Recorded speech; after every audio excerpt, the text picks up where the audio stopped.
Hello, welcome to Chronicle Live over on Twitter and Facebook. As you can see, joined by our chief sports writer, Lee Ryder.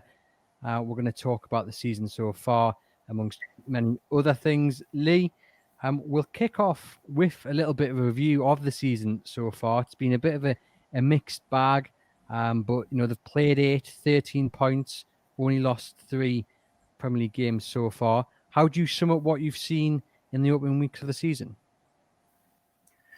Yeah, well, mixed bag is exactly the right way to describe it. I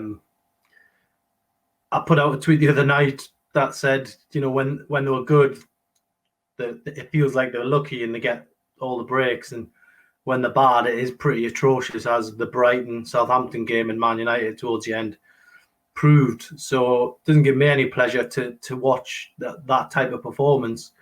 But in patches, they've been okay. They've done all right. Second half against Everton, still managed to get a late scare in there.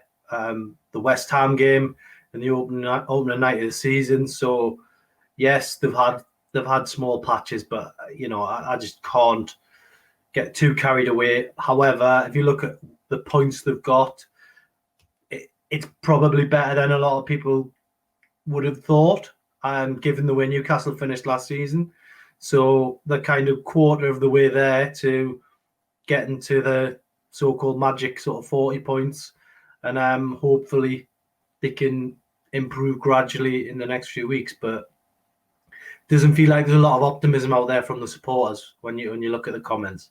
I mean, on paper, when you look at the points tally, like you say, it looks all right. But it's watching the performances, and I think everyone can understand where the frustrations are coming from when you watch how they play and they concede so many shots.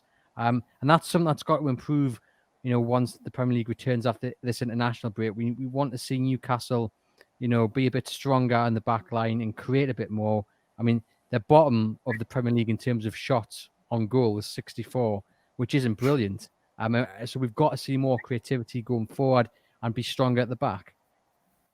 Yeah, and I think some of the games, it's incredible that they emerged with the Tottenham game. I mean, I was obviously there, and you were thinking, if this game finishes 1-0, they've done well to get away with a real hiding here. It's almost a bit like if you played Sunday League for a really bad team. And I mean, I'm not saying the Sunday League, don't get us wrong, but it's almost that mentality where you're just kind of trying to keep the score down, and that's what they've done in some games. They've tried to keep the score down, and try and get a lucky break, and they got a really lucky break against Tottenham that day, and that kind of summed it up for me. The way they've been playing, that so many, as you say, shots conceded, chances conceded, and you're relying on the other team to be having an off day in the final third just to stay in the game, and then you've got to put their hands up and say they were lucky on that occasion. Wolves was a little bit better. In terms of they looked a bit more solid defensively, and then they got the equaliser right at the end, so that was a little bit different. But I'd just love to see Newcastle in a game, a little bit like last season away to West Ham when they were 2-0 up and they were in full control, got a third, and then there was a bit of breathing space. I haven't really felt like that as a Newcastle sort of observer, fan, journalist. I haven't felt like that for a long time, where Newcastle have been in a Premier League game where you feel quite comfortable. There's a bit of frustration because you look at the table and it's so tight, and you look at the way they're performing against Manchester United after taking the lead so early on, and then they sat back, and then you look at what's happened since with Manchester United. They're not at all having the best spells. Obviously, they beat Everton, but in general, it is it's a bit of chaos down there. And then you've got the Brighton game as well, where Newcastle have played off the park.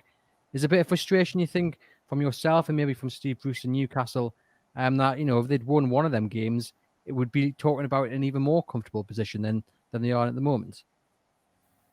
Well, yeah, I mean, I think someone sent us a tweet the other weekend that said something along the lines of, this was before they lost against Southampton, and they were saying we should have done a lot better. Well, the scary thing is, had they done a lot better and beat Man United and beat Brighton, or got a point out of one and 3 out of the other, they'd have been in the top 3 or 4, which is absolutely incredible. And it just doesn't the points tally doesn't match up with the way they've been playing, in terms of the luck they've had, and other teams having an off day, having players injured, and I know that's all part of the game, but I just want to see that more convincing performance after the break. Otherwise, we're just going to be going round in circles with this one. Well, so you talked to Steve Bruce, you're at the games, home and away, the press conferences. Is there a feeling? Do you think he feels he can achieve that with Newcastle, that he can get to them at that stage where they are comfortable in games and they're not looking to stay teams on the counter and absorb the pressure, that eventually they are going to go out and control games? And if so, how long are Newcastle United fans, do you think, expect to win? I think with Steve Bruce, there's been a couple of times where he's been let down with the players. Friday was one of them. For me, I looked at the team sheet and I thought we might have a chance here, even though Southampton have been doing really well. If you've got, say, Maximin and Wilson on the pitch, you're hoping that those two can combine. And sadly, it didn't happen. Almiron being played out of position, but can still give you something going forward. Didn't happen. I think he's been let down by players when he's made sort of bolder selections, and hopefully the players can see that it's down to them as well. It's not just Steve Bruce. It's not just the coaching team, because he can only watch and wait and hope on the sideline. It's up to the players sometimes to take that responsibility and that collective responsibility on the pitch. And so sadly, they just haven't done it in games. Southampton was the ideal example. That was terrible. That if supporters had travelled down to that game, then they'd have been entitled to ask for a refund. You mentioned there the players kind of taking responsibility. After the way it went against Southampton so early on, were you expecting the players to maybe take the game by the scruff of the neck and maybe even change the approach themselves? I know you tweeted out, Carl Darlow told his team to wake up, and I think Lascelles said something similar in the second half. But is that down to the players on the pitch, or does Steve Bruce, after 6-10 minutes, have to maybe change it himself? Where does the responsibility lie, do you think? Well, I think that, again, the players have to take a sizable chunk of that, really. Yes, a manager can change things from the sideline, but, and on a night like that, starting the game in lethargic manner, it just wasn't acceptable. Now, I don't, without asking the coaching staff, I don't know what the preparations were like on the day. I know they flew down in the morning. I don't know whether they've done any type of light session down there just to kind of limber up and get people focused and get those minds focused, or whether it was just a case of fly down there, too long in a hotel where you're kicking your heels, then a team meeting, then on a bus, and then you're worrying that some of them are already thinking, I've got a few days off after this, or I'm going on international duty, and just look like minds were elsewhere. And, again, without being able to ask the coaching staff those questions, it's difficult to fathom exactly how that went wrong. I mean, inconsistency was the word Steve Bruce used a lot in his press conference, but why was it inconsistent? And what went on with the players between touching down in Southampton to kicking off at St Mary's, because they just looked like they just weren't at it at all. And if it looked bad on telly, it looked even worse in reality, because I think Southampton have got the brightest floodlights in the Premier League, and Newcastle, with the bright yellow shirts on, were moving around just second best most of the time, and there just was something not right with that performance. Mentioned Almiron, St Maximin. I mean, the big debate recently has been about Alan St Maximin. He did mention that he wanted that more central, that maybe that number 10 role. Steve Bruce has given it to him, that free role, and it's not really worked, in my opinion. I think a lot of people think he's been a little bit less effective than we've been used to. What's your view on it? Is he played in the wrong position? And if so, does Steve Bruce got to put him back out on the wing and just say, look, we've tried it hasn't worked. You are better out there on the wing, and just do what's best for the team? What's your opinion? For Almiron, what's best? St Maximin, sorry, first, and then we'll dive into Almiron. For St Maximin, I think for me, he's a class player, and when he plays well, Newcastle play well. I don't know what his preferred position is from him in a personal point of view, but whatever it is, if I was head coach, I'd be asking him what it was and what he needs around him to make it happen. Because, as I say, if Newcastle can play through him, then they're going to do much better in a lot of games. You need to get him on the ball. They did get him on the ball quite a lot at Southampton. However, he was in kind of a deeper role, and I thought something just wasn't clicking on the night. I think Wilson played him in, and they just weren't on the same page. And then there was a couple of times towards the end of the second half where St. Maximin tries to roll the ball out to Almiron once he'd been pushed further up the pitch, and the ball just rolled past him, and it was just, I've seen a lot of bad games down the years, but moments where there's a lack of communication, that was right up there with it. And I mean, there was one occasion where I think it was Lee Clark and Scott Parker ran into each other in a game at Man City in 2006, and the next day Graham Souness had gone as manager. I'm not suggesting that for a minute on this occasion, but there just seems to be a lack of cohesion at key times in games. And how can you go from being that good against Everton to being that bad against Southampton? It just doesn't make sense. Do you think that they are lacking more leaders on the pitch? Obviously, Matt Ritchie's back into training, so I think a lot of people will look upon that as a good thing. You know, he does offer that leadership when he's playing. But we mentioned earlier, where are the players who are going to grab that game by the scruff of the neck? And I know a lot of people talk about John Joe Shelvey, and he's very inconsistent himself. But sometimes, do you think Newcastle are missing John Joe Shelvey in the middle of the park, and that's adding to that inconsistency on the pitch? Yeah, I mean, he's a senior player, but it doesn't mean that nobody else can step up when he's not playing. So if they get beat, then you've missed every player that isn't playing, I suppose. So, you know, they can't use that as an excuse, basically, that, you know, Shelvey needs to get back fit and then he'll have to challenge for his place again. And he's another one, when he plays well, Newcastle tend to get a result when he's fit.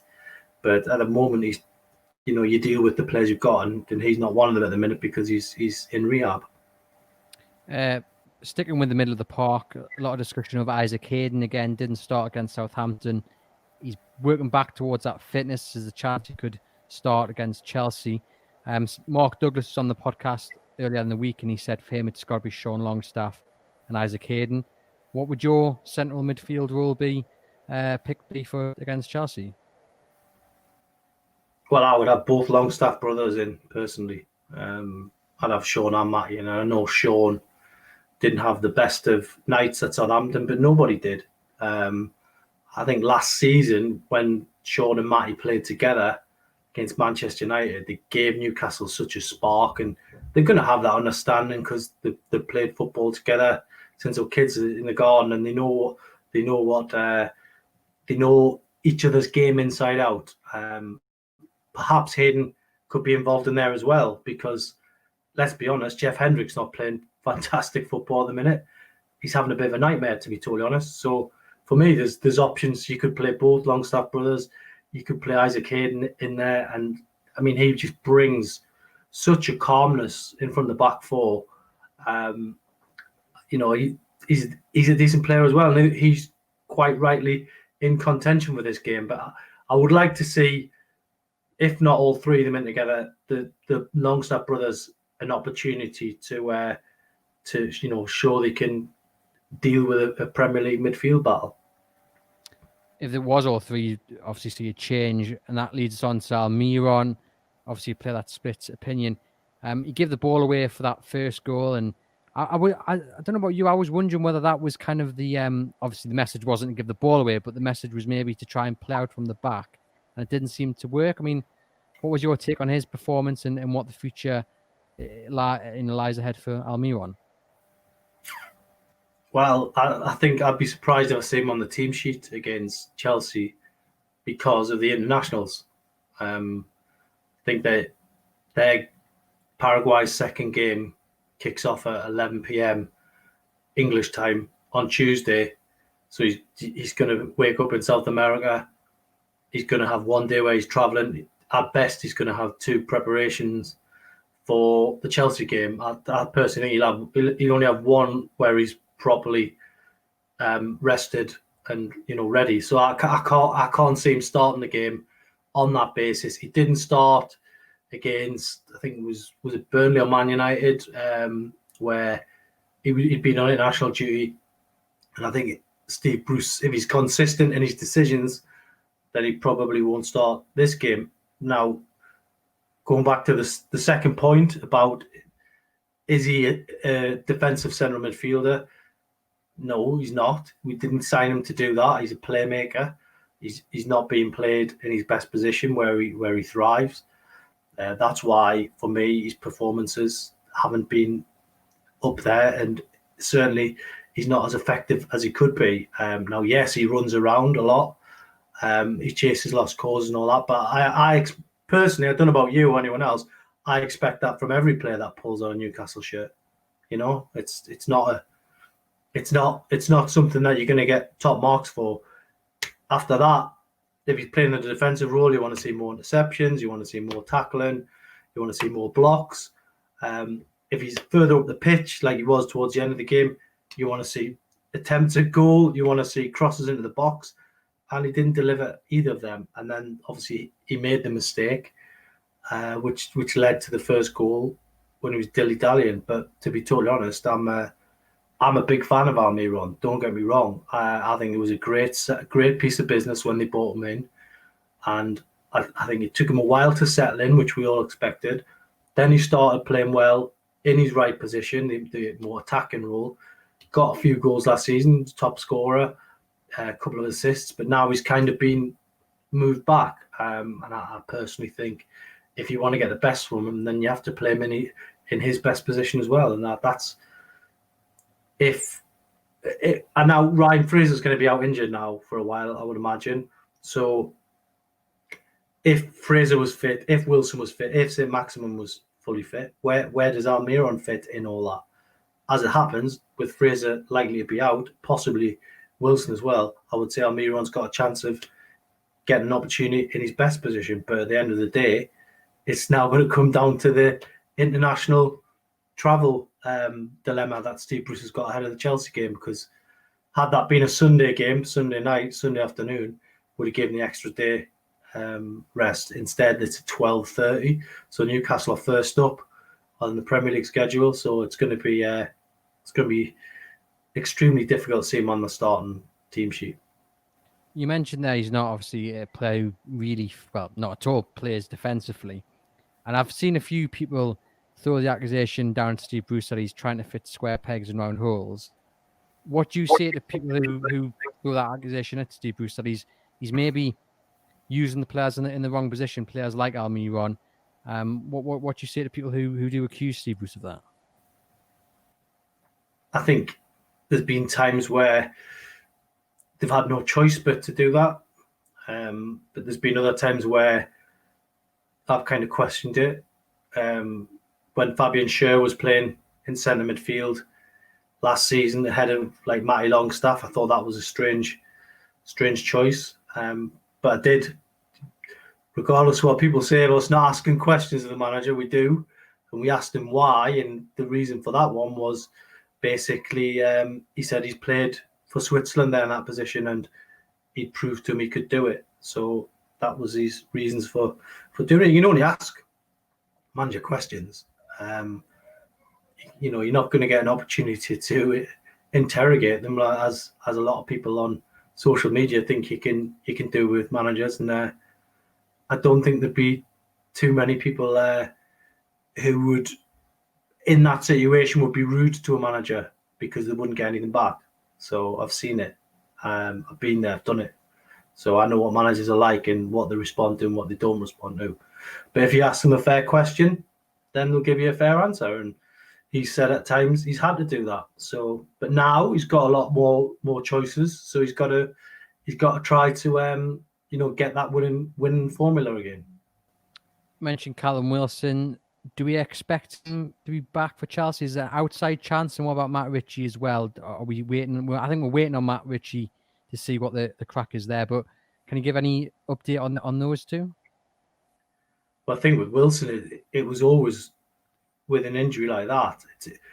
Compared to Fraser, it's a bit different. I think Fraser's was a small tear in the hamstring, and I think Wilson's was a hamstring injury, but perhaps not severe. So it's a case of he now has to go day by day. Thankfully, he's got a bit of time on his side because of the international break. It's worked in his favour after being let down by Gareth Southgate. I mean, that would have been a story had he been called up and not been able to go with England, but that's history now. He's got a good few days to get in and around it again. Didn't train yesterday. They've now got a few days off. So I think they'll assess him over that period and see from there. I think, to be honest, I think the initial sort of feeling was it was going to be, 3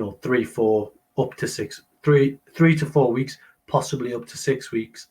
It's going to be edging towards that 3-week mark very soon. So we'll see what happens. If he's back early, great. If he's not, don't risk him. Yeah, I think a lot of people would agree with that. You mentioned earlier in the week, Elliot Anderson obviously signed a new deal. He's kind of the hot prospect of the under-23s. You suggest that maybe Steve Bruce should look to him to spark up that midfield. You've watched him a lot of times. What stands out about him? Oh, there's so much to mention, really, because he's probably one of the most exciting youngsters I've seen come through for a long time, and he could bring some unpredictability to the pitch. He can take players on, which we don't see a lot of these days because they get it coached out of them, but he can take players on. He's got a goal in him. He's got an assist in him. He's strong. He's a little bit raw. There's no doubt about that. But he must be good enough because they've given him a long-term contract. He's training with the seniors. The seniors are all saying good things about him. So I think, personally, I would have him on the bench at least against Chelsea, especially if there's one or two going to be missing. If Fraser is going to be out, if Wilson is out as well, and I would certainly have him on the bench. I wrote a piece the other day saying, start him. Why not? Give him a go and see what he can do. And if it throws in that unpredictable factor for Chelsea, then all the better for Newcastle, really. But he's not like a 15, 16-year-old. He's 18 now. Other players have made their debut at younger times than him, so give him a chance. Why not? Sticking with the Chelsea subject now, I'm going to just put a team suggestion up here from Nicola Darby for those listening later.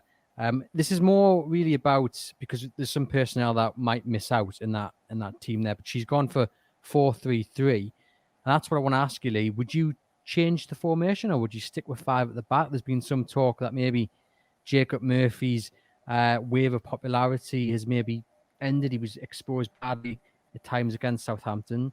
What would you do against Chelsea? Would you keep the same, or would you switch it up? Well, I'm not a fan of 5 at the back, to be totally honest. So I never really have been, but it seems to have crept back into fashion, doesn't it? So hopefully they can just give it a bit more of a go against Chelsea and not play with this fear of losing. Just go for it. Give it a bit more of a go. Flat back 4. What's wrong with that? Just everybody knows the role. In a back 4, everybody knows the role. Exactly what is it. For me, Jamal Lascelles plays better in a back 4 because he knows exactly what his role is. When it's a 5, it just seems to mix things up a little bit. Maybe away from home, it's fine because you're absorbing pressure a little bit more. But at home, have a go, and especially the more attacking players will get a bit more freedom, and hopefully they can get a result. But it won't be easy against Chelsea because they're on a 11-game unbeaten run if you take away the penalties against Tottenham in the AFL Cup. So in normal play, nobody's been able to beat them in 11 games. Very good side. You mentioned obviously at home and then being away. What difference have you seen without the fans in the ground? I mean, a lot of people said, against Brighton, they probably would have got a kick up the backside. Against Manchester United, it might have not have ended the way it did. What impact have you seen, obviously, watching Newcastle play in front of an empty house? I think Newcastle do miss the fans. At times, they'll probably privately, they might say they don't miss them because they've been booed off a couple of times this season. I certainly think that they got their fair share of stick down in Southampton. But the reality is that they've got to play the conditions. The fans aren't there, and we don't know exactly when they're coming back. So they've got to play the conditions. For me, fans or no fans, playing at home should still be an advantage because you haven't got the travel, you haven't got all the problems they had at Southampton, sitting around a hotel, whatever they did between getting off the plane, going to the ground. You haven't got all that. You can prepare for the game a lot more calmly at home. So hopefully they can take advantage of it in the next game against Chelsea. Jack Simpson asks, have you heard anything on Rodrigo Vilk, obviously the young player who was signed last month for the under-23s? Lots of hope out there that he might be the next big thing. You watch a lot of the under-23s. Do you know if they've been impressed with what they've seen so far? Is that the Peruvian youngster we're talking about? Yes, I just didn't hear the... Vilka, yeah. Is there any word on how he's fitted in and how he's doing? Well, I've seen him play live once because the way the fixtures have gone, and he did all right on his debut at St James Park. Looks quite a strong player, strong competitor. Hard to knock off the ball. But he is 21, remember. So we're talking about Anderson there. This kid's got 3 years on him and has played first team football over in Peru, and he's been in and around the Peruvian national squad. Hasn't got a cap as yet. May have to wait a while for a cap as well, because from what I'm told from the sort of Peru camp, they are saying that they want him to be playing first team football, whether that's on loan or at Newcastle. I don't think he's quite there yet, but hopefully he gets the opportunity. On to Richard Masters of the Premier League. He was up in front of the government committee, and no questions were asked of the Newcastle United takeover. Were you surprised at that, given MPs weren't exactly shy in coming out about this when the test was undergoing earlier in the year? Were you surprised that the MPs failed to ask questions of Masters on the takeover? Well, it was a massively wasted opportunity, because Richard Masters would have had no choice but to answer them. And I know a lot of people have said he would be saying no comment, etc., etc. But the reality is he would have been pushed and probed more. The press haven't had a chance to get in a room with Richard Masters since the takeover collapsed. We haven't had any opportunity to ask questions. So this was a real wasted opportunity, especially given that some of the people in there have previously asked questions. And there's people saying out there that it wasn't about Newcastle takeover. Well, actually, it was an open floor, and the people in the room, or the people in the virtual room, were allowed to ask whatever they wanted about the future of football, whatever they wanted about football in general, Premier League. And it's relevant, the collapse of the takeover, because we keep hearing about the big picture in the top 6. With money, Newcastle would be part of the top 7. Before Mike Ashley come, they were part of the top 6. They were probably they were the top 4 when Sir Bobby Robson was there. They were the top 2 when Sir John Hall and Kevin Keegan were there. So that's not me getting carried away. At the end of the day, Newcastle, if the club is run to its full potential, it can challenge at the very top of English football. Challenge at the top of English football. So they They should have asked that question. Richard Masters hasn't addressed this properly. It's a mess. The fans are entitled to answers. And of course, we're going to write an article on it. People saying, "Oh, it's dead. Why did you do it?" Because we're going to try and keep that persistence up to try and provide as many answers as we can to people who want to know why this takeover went wrong. Stephen Brown asks, "Do you think the takeover will ever get back on the table?" Well, we'll have to see what this fan challenge, what emerges from it. Hopefully, we get some answers. Will it get back on the table? Then depends on. I've said it before. Do the Public Investment Fund lose interest in this? Because without them, there would be no takeover anyway. Because the other people involved could have done this themselves now. The Room brothers only have funds to do it. They didn't want to do it, so that comes down to PIF. And if they lose interest, they might buy another club. We've seen with Derby County, the AFL, their fit and proper persons test. It's obviously a little bit different. Had Newcastle been a championship club, I would say they probably would have new owners now. That's the irony.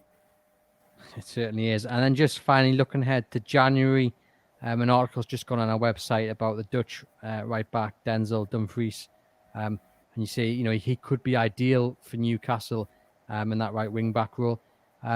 Just explain a bit about him, and is he someone that Newcastle have looked at and are potentially looking at? Yeah, I think they've looked at him a few times before lockdown. Obviously, things have changed a bit now because with the travel, etc.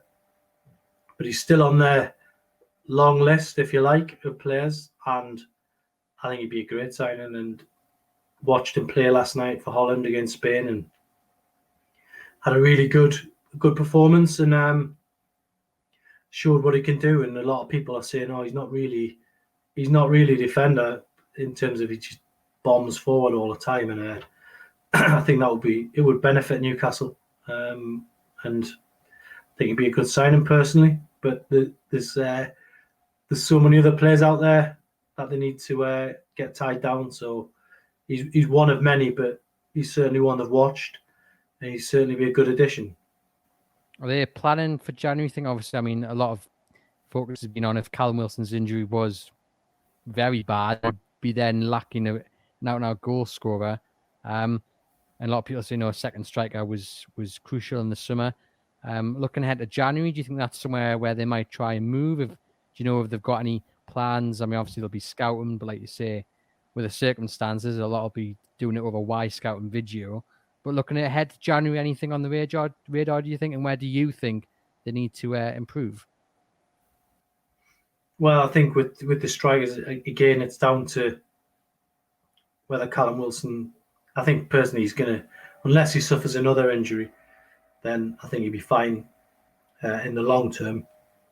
With Dwight Gale as well coming back, he's going to be another option.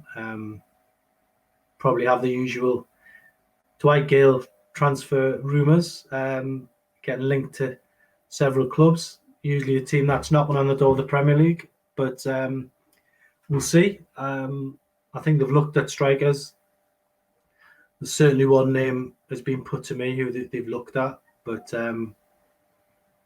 if I say it on here, then I'll have one less story to write over the international break. So I'll keep it on the notepad for now.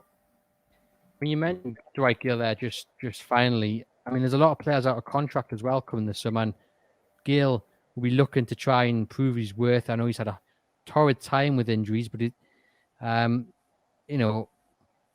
Bruce is a big fan, and he'll be looking to try and secure maybe another year. I mean, do you think that on the cards, Dwight Gale maybe extending his stay at Newcastle?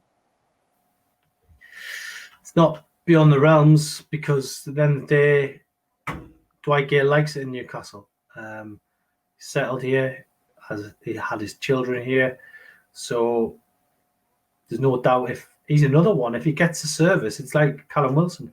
If he gets a service, he'll get goals.